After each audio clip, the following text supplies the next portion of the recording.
This GT500 is a classic, but can it actually compete against the newer Group 3 cars in Gran Turismo 7? Well, I'm going to test its acceleration, top speed, tyre wear, fuel consumption, performance under BoP on different tracks, upshift points and brake balance. That's right, I'm going to do the work so you don't have to. Coming up.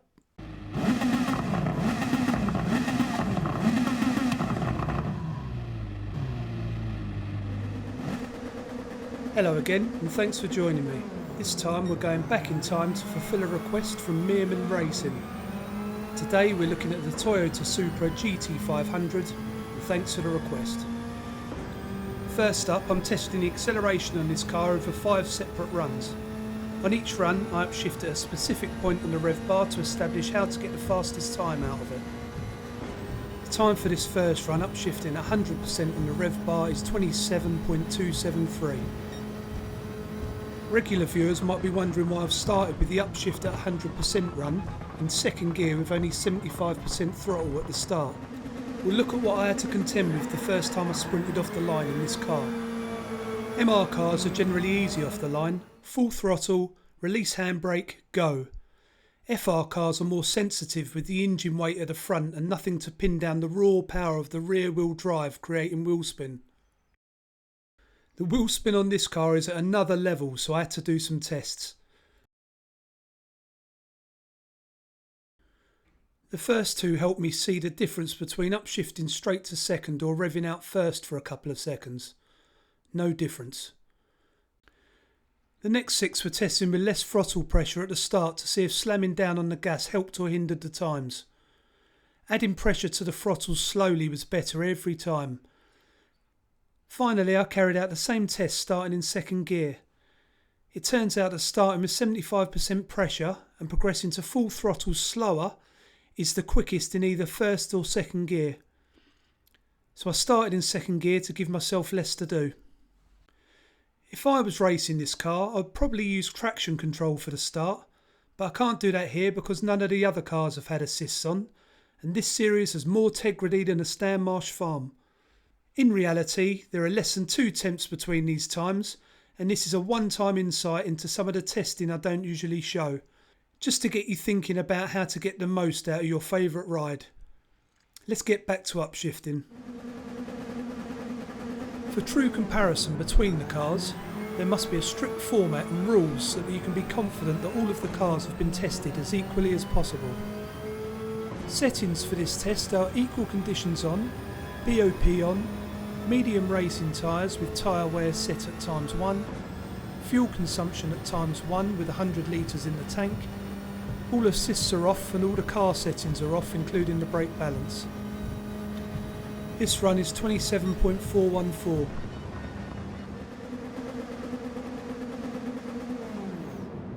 Rules for the actual test are that each run must start after one single outlap so that all the cars have the same fuel weight and tyre wear. Each run must start in the left lane at the start line and stay in that lane until the first split. Fuel consumption is showing on the HUD for 1 lap evidence. Upshifting the GT500 at 75% on the rev bar is 27.405.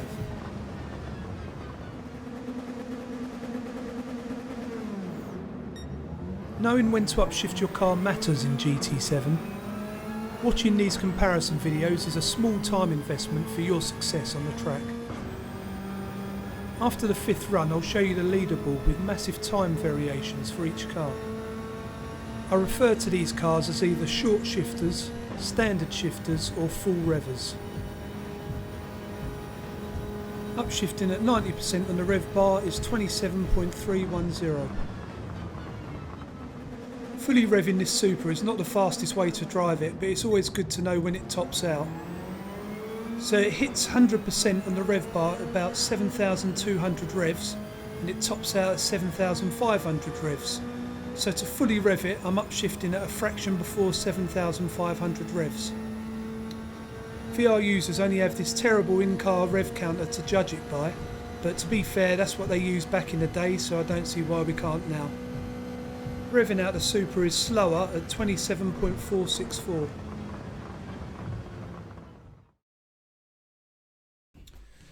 So the 1997 Supra slots into 4th place, and no matter what happens in the rest of this video, at least you know you can leave the mayhem behind you from the starting group on the grid. By the time you hit the first split, all the new Porsches will be half a second behind, and that's only if they're fully revving theirs. On page 2 we have 2 more big hitters massively disadvantaged by a standing start. We know these cars are great when they're running, but you can easily lose 3 or 4 spots off the grid. Let's move on. Next up is the first of 2 top speed tests, and this one is measuring flat out top speed. This test is carried out at special stage Route X because it has the longest straight in the game. The first side of this enormous oval ring goes uphill, and then the cars gain speed going back downhill. After that they gradually slow back down to their natural top speed. Because this takes a while and it might be boring to watch, I speed up the footage until the final 1000 metres. Settings for this test are equal conditions on, BoP on, soft racing tyres with tyre wear off, fuel consumption at ×1 with 100 litres in the tank, car settings including brake balance are off, assists are off and penalties are off. Rules for all cars on this test are to upshift at the fastest point established in the acceleration test, to show the full run as evidence that the throttle hasn't been lifted, to show the fuel evidence on the HUD, and to take the speed reading at the 10,000 metre gate if the speed has settled. If the speed hasn't settled in the final 600 metres, I continue to the back straight to take a reading there where it's flat. 284 km/h still remains as the fastest time to beat, and we're way below that. This GT500 did settle in the last 1100 metres and crosses the line with 272 km/h. So the first page of the leaderboard remains exactly the same, with lots of cars doing a lot of the same speeds. The next test at Daytona Tri-Oval will help us see some differences between the top speeds of these cars.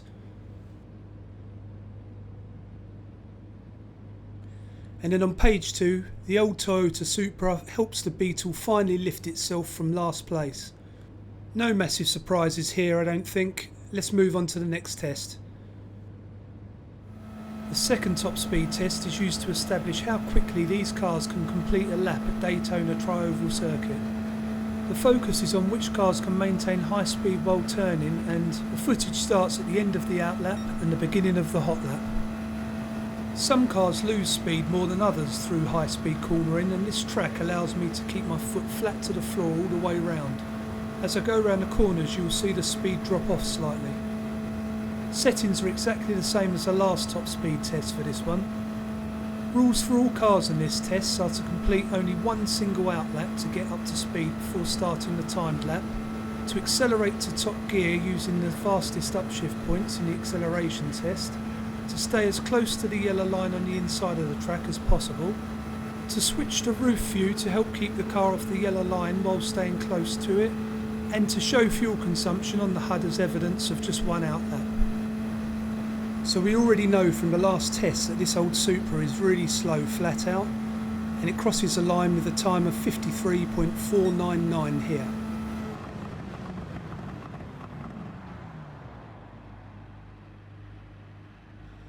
So this table helps us understand how well the cars can maintain their top speed around fast corners.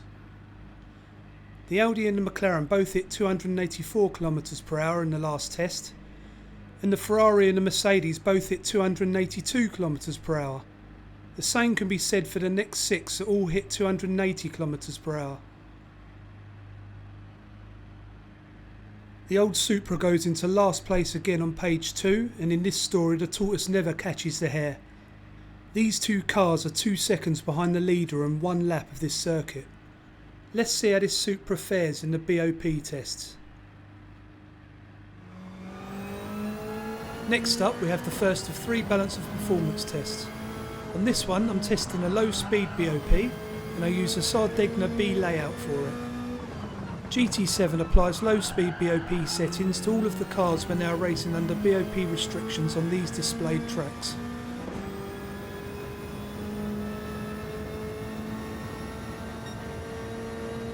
Settings for all three BoP tests are equal conditions on, BoP on, medium racing tyres with tyre wear set to ×1, I have 100 litres of fuel with usage set to ×1, car settings are all off except for brake balance, assists are off except for ABS which is set to default, and penalty settings are off except for shortcut penalties. To ensure fair fuel usage and tyre wear, each stint is no longer than 11 laps including an out lap. I usually do 3 or 4 stints per session to achieve the optimum times. Each stint starts with a full tank and fresh tyres. Optimum times may appear much quicker than the best lap times because of all the different combinations I've tried during the session. Braking and turning in are very good on this car. +3 and +4 brake balance work well for this circuit, but it was notably faster with +5. Oversteer is an issue if you're careless, but you can quickly learn its limitations and know what power you can get away with. Suspension also feels superb on this track. I found myself using the gear higher than most other cars on corners due to the short gear ratios. It feels good, but it just doesn't have the speed to compete with the big boys of the division. The optimum time for this session is 1 minute 20.752.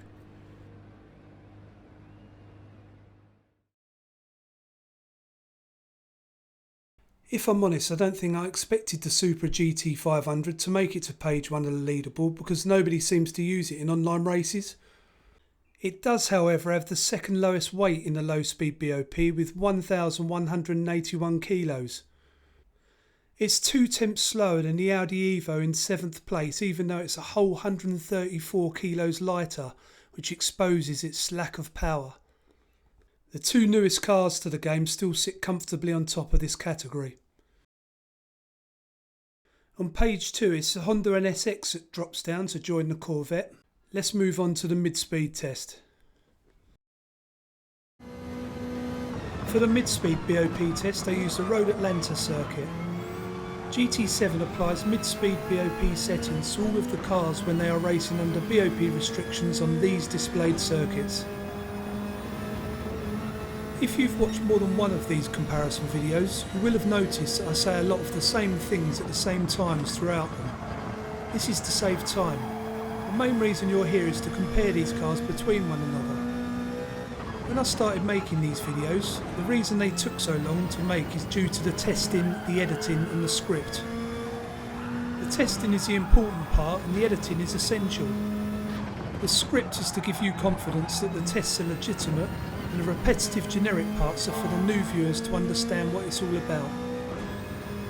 Being able to reuse test format scripts allows me much more time to get on with testing the next one rather than writing a whole new video every time. The car feels quite unstable round Road Atlanta, but that might be because I'm using +5 brake balance. Once again, +3 and +4 are good, but not as fast. Bringing brake balance forward will help oversteer though if you're using this car for any reason. The GT500 does feel fast when you're in it, but doesn't reflect it in the times. It really bounces about on this circuit too, suggesting the standard suspension is better suited to Sardegna B. The fastest car on this track so far is the Audi Evo, and the Supra isn't getting anywhere near that. The optimum time for this session is 1 minute 19.413. So the top 10 in the mid-speed BoP category all remain the same, with the Audi and the new Porsche still the only cars to achieve times within the 1 minute 19 time frame. This category is highly competitive with lots of cars to choose from so far. The GT500 joins this leaderboard on page 2, but it is only 3 tenths off the Lamborghini in 4th place. It only has one more chance to prove itself though on a BoP test, so let's get to it. For the high-speed BoP test I use the main Daytona circuit. GT7 applies high-speed BoP settings to all of the cars when they are racing under BoP restrictions on these displayed tracks. Whether you're looking for a car for a new week of dailies, a new season in a private league, a weekend tear-up with your mates, or a new manufacturer's season, there is something for everyone in these videos. I started doing these tests just because I couldn't find this info for myself after recent BoP updates. My DR is high A / low A+, so my optimum time should give you a fair assessment of the cars. These BoP tests should be considered as equal comparisons from one driving style rather than driving tips or lap guides. All of my tests are completed in lobby mode so that BoP can be applied and tested with fuel weight, and so that optimum times are reset after every session. Trail braking into corners feels nice and controlled on this circuit, and the oversteer isn't too bad, but you have to stay alert. I can't just floor it out of bends in sector 1 even though I'm upshifting to third. I'm once again using +5, which is helping turn into the corners. I did try as low as +1 and +2 to help with oversteer, but it's too slow. Actually, the car is generally too slow and it needs something drastic to compete with the best. The bus stop chicane is nice in 4th gear with nice drive out of it, but afterwards is the part of the track where this car really loses out. With such a low top speed in this category, how can it ever compete? I hope that the sun reflection on the windscreen hasn't been too annoying for everyone. It is annoying inside the car, but no way is it as bad as what it's showing on this video. If I was more techie, I might know how to reduce it. Overall, the old Supra is not as bad as I was thinking it might be on this track, considering its top speed, and I think its good brakes have helped with that. The optimum time for this session is 1 minute 47.616. As expected, the GT500 doesn't make it into the top 10 and everything here stays the same. The Audi Evo remains on top with a dominant sub 1 minute 47, but the others aren't far behind. The Supra GT500 takes 11th place again, but at least it's not last. Even though it lost both top speed tests to the Beetle, it's narrowly quicker around here. This suggests that it's better at the slow corners in sector 1. But both cars do seem very similar in performance. Time to check out his fuel and tyre wear. Finally, we're at Brands Hatch for the final 2 tests rolled into one. For these tests I'll be driving continuously from the pits until one of the tyres is worn. From that moment I'll work out how long the tyres have lasted and how much fuel I've used. Fuel consumption and tyre wear are a massive part of racing and should be a massive part of your thinking when selecting a car for certain events. It can be the difference between making one stop or 2. Settings for this test are equal conditions on, BoP on, soft racing tyres and tyre wear set to 5. The fuel tank is full with 100 litres and consumption is set to ×3. Car settings are all off except for brake balance. All assists are off except for ABS, which is set to default, and all penalty settings are off. Rules for all the cars is to drive them as I would race them based on learnings from all of the previous tests. The car should be driven fast but not fast enough to risk going off track, and I'll show the fuel consumption on the HUD as evidence. For this car that means using +5 brake balance, trying to upshift at around 100% on the rev bar, and short shifting out of slower corners.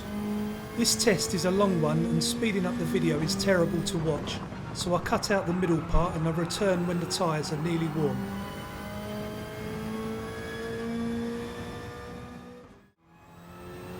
I'm back and the front left doesn't have long to go. With this being a right hand drive, I did wonder whether the game takes into account my body weight on the right hand side of the car and whether that would make the left hand tyres last longer.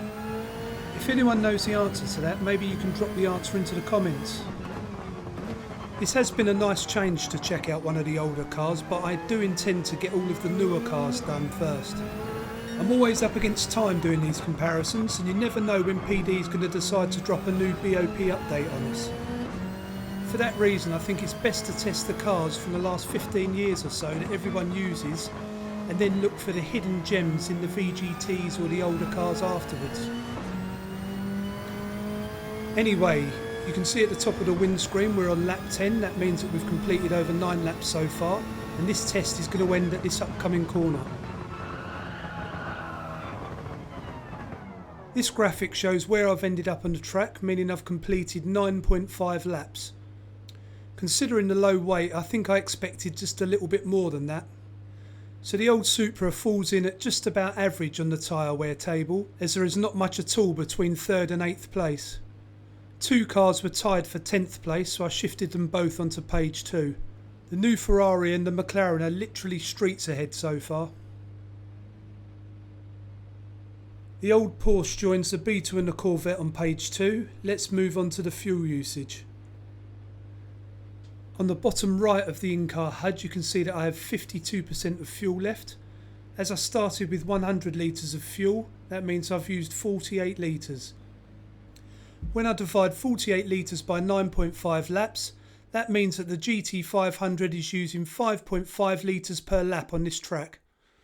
Considering the lack of weight and the lack of power, I think I'm a little bit disappointed with this, but when you also consider the old car with old technology, it's hats off to PD for keeping it real. And finally, here are the real gas guzzlers on page 2. So I'd say that this Supra is very similar to, but marginally better than the VW Beetle. They have the same top speeds, acceleration, performance, soft suspension and fuel consumption, but the Supra has better brakes, tyre wear and low speed cornering. So next time you're going to select the Beetle, select this Supra instead.